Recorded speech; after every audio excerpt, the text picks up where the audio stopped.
가정용 CCTV를 활용한 신작 공포영화 홈캠이 9월 10일에 개봉했습니다. 유명 공포영화 시리즈인 파라노멀 액티비티와 비슷해 보여서 예고편을 본 이후부터 관심이 갔는데 과연 어땠는지 후기 바로 시작해보겠습니다.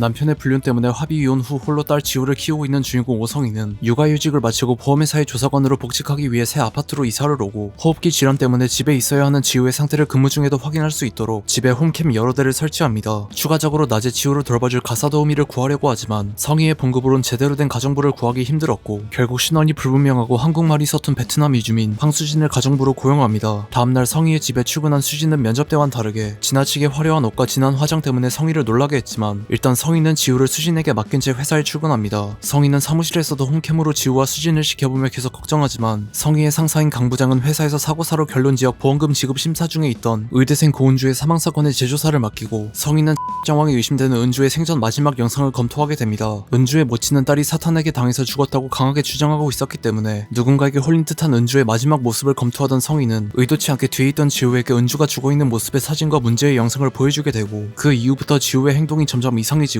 홈캠에 의문의 여자의 모습이 잡히기 시작합니다. 처음엔 평범한 싱글맘 같은 모습이었지만 갈수록 점점 망상에 가까운 과잉보호적 모습을 보여주는 주인공 오성희는 드라마 스카이캐슬에서 가부장적이고 권위적인 남편에게 대항하는 노승희를 연기했던 배우 윤세아가 연기했는데 스릴러 영화들에 많이 출연했었고 여러 드라마에서 훌륭한 연기력을 입증했던 만큼 이번 작품에서도 처음부터 끝까지 매우 인상적인 연기를 보여줬고 본작을 홍보하기 위해 심야괴담회에 출연해서 촬영장에서 벌어졌던 기이한 사건을 언급했던 것 때문에 본작을 보게 되었습니다. 또한 현관문에 달아놓은 종이나 홈캠의 동작감지 경고음 같은 효과음들로 긴장감을 조성하는 장면들이 6월에 개봉했던 노이즈와 비슷하면서 다른 색다른 공포를 선사했습니다. 다만 개인적으로 느낀 단점 또한 노이즈와 비슷한데 무당과 굿 같은 오컬트 요소들이 등장하면서 영화의 내용이 산으로 간다는 느낌이 들었고 그래도 층간소음이란 키워드 자체는 계속 유지했던 노이즈와는 다르게 홈캠은 후반부에 숨은 반전까지 나오면서 싱글맘의 집착에 가까운 모성애를 표현하기 위해 제목인 홈캠을 제대로 활용하지 못했다는 생각이 들었습니다. 반전 자체는 상당히 창의적이었지만 복만대 감독의 공포영화 신데렐라와 배우만 바꿔서 찍은 것에 가까울 정도로 유사해서 우연인가 싶다가도 표절인가 라는 생각이 들었습니다. 가정집에 설치한 카메라에 괴현상이 포착된다는 설정은 파라노멀 액티비티를 떠올리게 했는데 파라노멀 액티비티의 경우 파운드 푸티지 형식으로 진행되며 집에서 벌어지는 괴현상들을 하나씩 보여주면서 점점 긴장감이 고조되지만 홈캠은 효과음들로 긴장감을 조성하는 초반부와는 다르게 뒤로 갈수록 질러진 점프스퀘어를 위한 장치로만 활용되어서 예고편을 처음 봤을 땐 영화에 등장하는 제품인 파인뷰 K90을 홍보하기 위해 제조사 파인 디지털이 협찬을 받은 광고 목적으로 제작된 영화인가 싶었지만 차라리 그랬으면 훨씬 나았겠다는 생각이 들 정도로 홈캠이란 소재를 제대로 살리지 못했고 중반부부터 아예 뒷전 취급해버렸습니다. 오컬트 요소는 잘 살렸나 싶을 때지만 전혀 그렇지 않은데 곡성을 비롯한 무속신앙이 등장하는 한국 오컬트 영화들에서 수도 없이 많이 봤던 요소들을 그대로 재탕한 것에 가깝고 맨 마지막 부분에 가면 왜 굳이 집안에 부적을 붙이고 구슬했나라는 허무한 느낌이 들어서 오컬트 영화들이 최근에 흥행이 잘 됐기 때문에 억지로 오컬트 요소를 넣은 것이 아닌가 싶을 정도였습니다. 안 그래도 러닝타임이 1시간 33분으로 매우 짧은데 중반부엔 오컬트 관련 요소들이 쓸데없이 길게 나와서 정작 나와야 하는 고은주의 사망에 대한 디테일과 베트남 가정부 황수진에 대한 내용은 없어서 혼란스럽기도 했습니다. 홈캠은 좋은 소재들을 잘 활용해서 훌륭한 공포영화가 될 수 있었지만 뒤로 갈수록 다른 공포영화들에서 수없이 많이 봤던 진부한 내용들을 재탕한 느낌이라 매우 실망스러웠고 6월에 개봉했던 노이즈가 약간은 아쉬웠던 감이 있지만 여전히 올해 개봉한 한국 공포영화들 중에선 가장 훌륭했다고 생각하며 특히 홈캠의 노이즈와 비슷한 요소나 장면들이 있어서 더욱 아쉬웠습니다. 1년 중 가장 더운 7, 8월도 좋지만 개인적으로 9월, 10월 또한 공포영화를 보기 좋은 시기라고 생각하는데 홈캠은 갈수록 몰입감이나 공포감이 떨어져서 오히려 배우 윤세아가 본작을 홍보하기 위해 심야괴담회에 출연해서 전했던 괴담이 더 무서웠고 굳이 극장에서 보라고 추천하기도 애매하다고 생각합니다. 다음 주엔 서울괴담을 연출했던 홍원기 감독의 신작 귀시가 개봉할 예정인데 출연진 라인업이 상당히 좋아서 귀시는 홈캠보다 훨씬 나은 영화였으면 합니다. 여러분들은 홈캠을 어떻게 보셨는지 댓글 남겨주시면 감사하겠습니다. 이상 시청해주셔서 감사합니다.